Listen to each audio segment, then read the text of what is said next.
Back again for another video because we're bored again.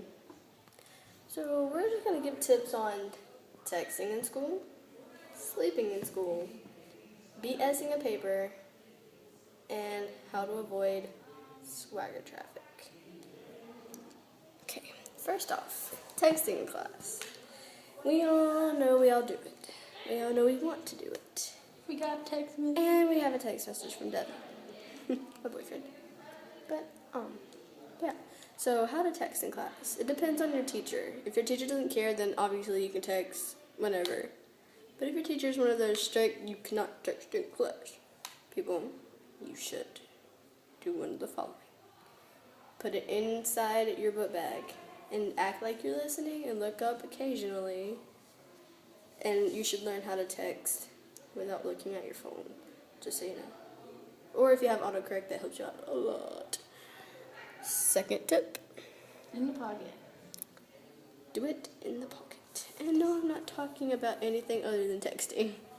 That sounds embarrassing. So, put it in your pocket. Have a keyboard. Yeah, if you have a keyboard. Keyboard is easier.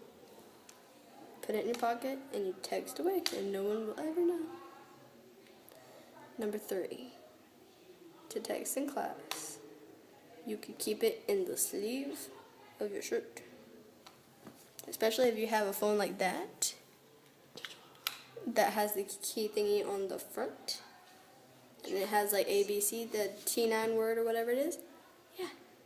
You just pull it out and you text and you're done. Very simple.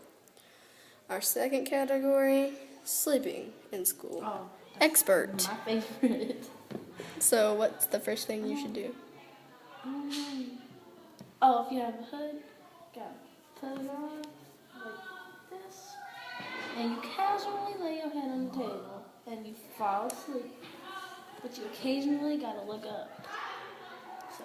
Tip number 2, grab a book. And yes, I'm serious. Take a book. Act like you're reading it, put it down on the table. Put your arm on there and put your head on that, and it looks like you're reading, but you're actually asleep. Very simple task. And you get to sleep. Ooh. In school. Or you look in the opposite direction of the teacher and put your head on the table and you go to sleep. There's your 3 tips for sleeping in school. That was the second category. Our third category was BSing a paper.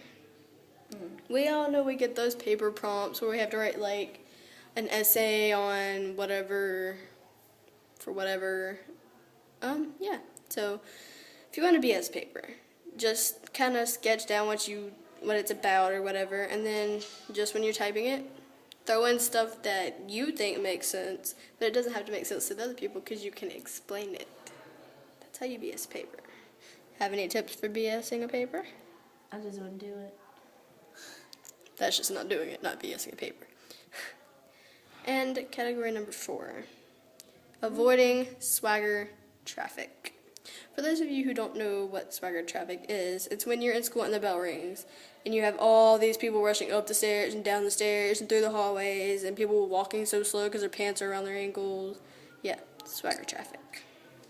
To avoid swagger traffic, you should probably try to leave the class just a little early than the bell, just a little bit.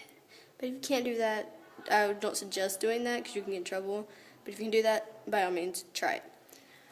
Avoiding swagger traffic, go an opposite way that you know there's not a lot of traffic. Like, for instance, I go around freshman hallway, like, because that's like freshman swagger traffic, like all up in the hallway. You don't want that. So you just go around freshman hallway and you come back through and you're in commons area, and you just avoid so much swagger traffic just by doing that. So easy. Just find a different way. There's not a lot of swagger traffic. It's not a hard concept, guys. So I guess that was our video. Yeah. Okay. So those are our tips, and I hope you enjoyed them.